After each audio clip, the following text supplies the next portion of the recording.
बहुत समय पहले हरे भरे खेतों, बहती नदियों और प्राचीन मंदिरों से घिरे एक शांत भारतीय गांव में एक प्यारी सी लड़की रहती थी। वह बड़ी बड़ी जिज्ञासु आंखों वाली, सरल स्वभाव की और प्रकृति से गहरा लगाव रखने वाली थी।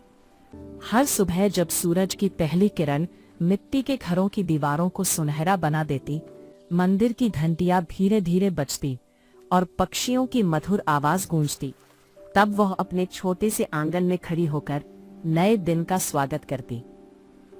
उसका दिन अक्सर गांव के पुराने कुएं से शुरू होता। वह रस्सी से बंधी बाल्टी को धीरे धीरे नीचे उतारती, पानी की सतह पर हल्की लहरें बनती और सूरज की किरणें पानी में चमकती। उस क्षण में एक अजीब सी शांति होती, जैसे समय ठहर गया हो। खेतों पर ओस की बूंदें चमकती और हल्की हवा गेहूं की बालियों को लहरों की तरह हिलाती रहती। गांव की पगडंडी पर चलते हुए वह रंग बिरंगी रंगोली से सजे घरों को देखती। कहीं गायों की घंटियां बजती, कहीं चूल्हे पर चाय उबलती, तो कहीं बाजार में मसालों की खुशबू हवा में घुल जाती। हल्दी और मिर्च का रंग आसमान के रंग से मुकाबला करता प्रतीत होता। सब कुछ शांत और सामान्य लगता, लेकिन उस लड़की के मन में हमेशा एक अनजानी जिज्ञासा थी। गांव के बाहर फैले उस घने जंगल के बारे में कहा जाता था कि जंगल के भीतर एक पुराना भूला बिसरा महल है।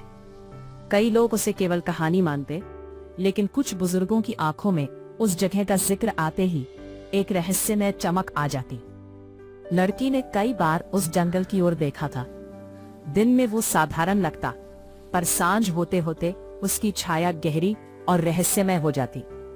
एक दिन जब आसमान हल्का धुंधला था और हवा में अजीब सी ठंडक थी, उसने तय किया कि वो जंगल के भीतर जाएगी। वो धीमे कदमों से पगडंडी पार करती हुई पेड़ों की छाया में पहुंची। पत्तों के नीचे कदम रखते ही हल्की चरमराहट की आवाज आई। हवा में सुगंध थी, पर साथ ही एक अनकहा डर भी। जंगल के भीतर जाते जाते उसने देखा कि एक प्राचीन पत्थर का स्तंभ काई से ढका खड़ा है। उसने हाथ बढ़ाकर उसे छुआ, तभी हल्की सी कंपन महसूस हुई, जैसे कोई अदृश्य शक्ति जाग रही हो। थोड़ी दूर चलने पर उसे एक छोटा सा मंदिर दिखा, जहां अगरबत्ती की हल्की हल्की खुशबू थी। मंदिर के पीछे झाड़ियों में एक विशाल लोहे का द्वार दिखाई दिया। प्रवेश द्वार था। उसने धीरे धीरे द्वार को धक्का दिया। द्वार चरमराया और खुल गया। भीतर का आंगन सोना था, पर हवा में जैसे पुरानी कहानियां तैर रही थीं। दीवारों पर तेल के दिए खुद ब खुद जल उठे और गलियारों में हल्की सुनहरी रोशनी फैल गई। लड़की का दिल तेजी से धड़कने लगा, पर उसके कदम रुके नहीं। एक लंबे गलियारे के अंत में उसे एक बड़ा दर्पण दिखाई दिया। दर्पण साधारण नहीं था, उसकी सतह हल्की चमक रही थी। उसने सावधानी से उसके सामने कदम रखा। पहले तो उसने उसका ही प्रतिबिंब दिखा, पर कुछ ही क्षणों में प्रतिबिंब बदलने लगा। उसमें एक भव्य राज दरबार दिखाई दिया, चमचमाता सिंहासन और सजी हुई सभा। अचानक एक गहरी गूंजती आवाज सुनाई दी, तुम यहाँ क्यों आई हो?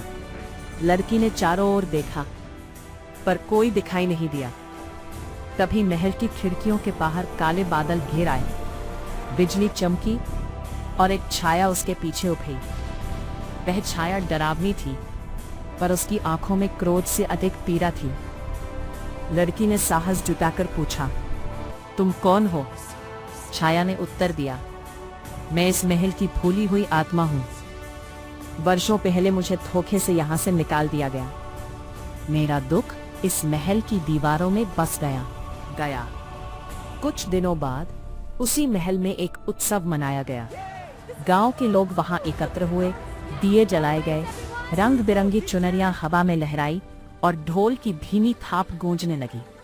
बच्चे हंसते खेलते दौड़ रहे थे और आसमान में कागजी लालटेनें छोड़ी गई, जो तारों के बीच चमक रही थीं। रात गहरी हुई तो लड़की महल की छत पर खड़ी होकर चांद को देखने लगी। हवा में अब भय नहीं, बल्कि सुकून था। उसे समझ आ गया कि असली शक्ति बाहरी ताकत में नहीं, बल्कि भीतर की दया और साहस में होती है। धीरे धीरे समय बीतता गया। महल ज्ञान और कला का केंद्र बन गया। गांव के बच्चे वहां कहानियां सुनने आते, संगीत सीखते और सपने देखते। वह लड़की अब सबके लिए प्रेरणा बन चुकी थी। हर सुबह जब सूरज फिर से उगता तो उसकी किरणें केवल खेतों को ही नहीं बल्कि लोगों के दिलों को भी रोशन करती। और उस गांव में यह बात पीढ़ी दर पीढ़ी सुनाई जाने लगी कि अंधकार कितना भी गहरा क्यों न हो, एक छोटी सी रोशनी उसे दूर कर सकती है। इस कहानी का संदेश सरल है।